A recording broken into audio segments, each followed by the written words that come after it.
नमस्कार, special report में आपका बहुत बहुत स्वागत। मैं हूं आपके साथ मनोरा सक्सेना। शुरुआत कर रहे हैं बड़ी खबर के साथ। पाली से बड़ी खबर है, जहां पर रानी गांव में एक टेंट हाउस में आग लग गई।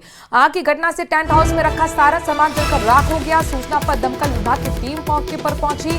लोगों की सहायता से आग बुझाने की कोशिशें की जा रही हैं। अब तक आग पर काबू नहीं पाया गया है। तस्वीर आपके सामने देखिए किस तरह से अग्नि तांडव देखने को मिल रहा है। ये रानी गांव है, एक टेंट हाउस है जहां पर ये भीषण आग लगी। दूर दूर तक ये लपटें नजर आ रही हैं। काला धुआं आसमान में भरा हुआ आपको नजर आ रहा होगा। जबरदस्त ये आग है और टेंट हाउस में रखा सारा सामान अब तक राख हो चुका है। एक्सक्लूसिव तस्वीरें आपको आग के तांडव की दिखा रहा है न्यूज़ 18 राजस्थान। सूचना पर हालांकि दमकल विभाग की टीम मौके पर पहुंच चुकी है और लोगों की मदद से आग बुझाने की कोशिशें भी चल रही हैं, लेकिन आग बहुत ज्यादा है, इसलिए थोड़ा और वक्त लग सकता है आग पर काबू पाने में। लेकिन ये अग्नि तांडव की तस्वीरें जिसने भी देखी वो देखता ही रह गया। शाम हमारे संवाददाता इस खबर पर ज्यादा जानकारी के साथ जुड़ गए हैं। शाम, क्या अपडेट, क्या आग पर काबू पा लिया गया है और आग कैसे लगी ये भी बताएं। जी, ये पाली जिले के रानी थाना क्षेत्र के रानी गांव का मामला है, जहां पर कैनपुरा रोड पर एक महादेव टेंट हाउस था, जिस पर आज अज्ञात कारणों से आग लग गई। आग बढ़ते देखते देखते आग ने टेंट में रखा सामान की वजह से विकराल रूप ले लिया और पूरे टेंट हाउस को आग की आगोश में ले लिया। जिसके बाद अग्निशमन की सूचना दी गई, जिस पर रानी, फालना, बाली, सुमेरपुर की नगरपालिका की दल मौके पर पहुंची और करीब 2 घंटे से इस आग पर काबू पाने का प्रयास किया जा रहा है। हालांकि अब काफी हद तक आग पर काबू पाया जा सका है, लेकिन अभी भी कुछ हल्की सी आग जल रही है।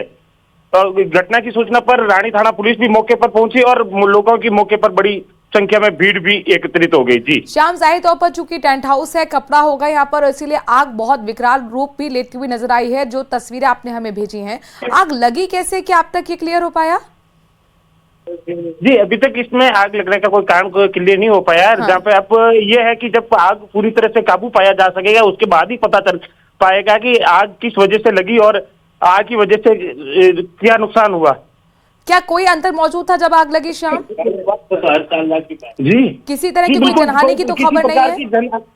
किसी प्रकार की जनहानि नहीं हुई है, लेकिन बड़ा नुकसान बताया जा रहा है। लेकिन जब तक आग पर काबू नहीं पाया जा सकता, तब तक नुकसान का आकलन नहीं किया जा सकता। शुक्रिया शाम, तमाम जानकारी हम तक पहुंचाने के लिए। तो जाहिर तौर पर आर्थिक नुकसान हुआ है, लेकिन अच्छी राहत की खबर यह है कि किसी तरह की कोई जनहानि नहीं हुई। और गणगौर को लेकर अपने दर्शकों को जानकारी दे दें कि थोड़ी देर में गणगौर माता की सवारी निकलेगी। धूमधाम से गणगौर का पर्व मनाया जा रहा है पूरे राजस्थान के अंदर। बहुत बड़ा ये त्योहार होता है जिसमें महिलाएं पारंपरिक वेशभूषा में सज धज कर पूजा पाठ करती हैं।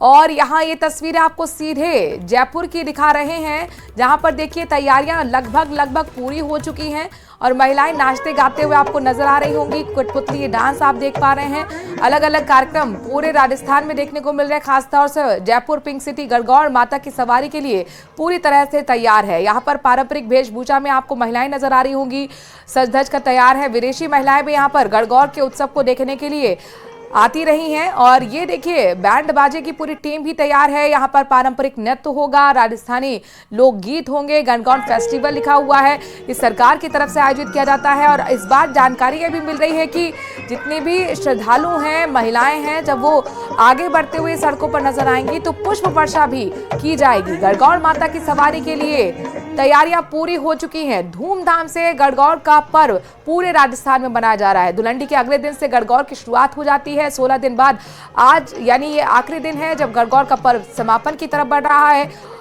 12 शहर में ईद की नमाज के बाद ईदगाह में फिलिस्तीन जिंदाबाद के नारे लगे हैं। सुबह 12 शहर के ईदगाह में ईद की नमाज अदा होने के बाद कुछ मुस्लिम नमाजियों ने फिलिस्तीन जिंदाबाद के नारे लगाए। साथ ही इजराइल मुर्दाबाद के नारे भी यहां पर लगाए गए। कुछ युवकों द्वारा हाथों में फिलिस्तीन के झंडे और बैनर लेकर गाजा में हो रहे नरसंहार के खिलाफ नारे लगाए गए। हिंदू संगठनों को इस बात का जब पता चला तो उन्होंने प्रशासन के समक्ष जाकर अपनी नाराजगी जाहिर की। इसके बाद दोपहर बाद कोतवाली थाना अधिकारी योगेश चौहान द्वारा मामले में एसडीपीआई के जिलाध्यक्ष अब्दुल अजीज, मौलाना आरिफ अंसारी समेत 13 लोगों के खिलाफ केस दर्ज कर लिया गया है।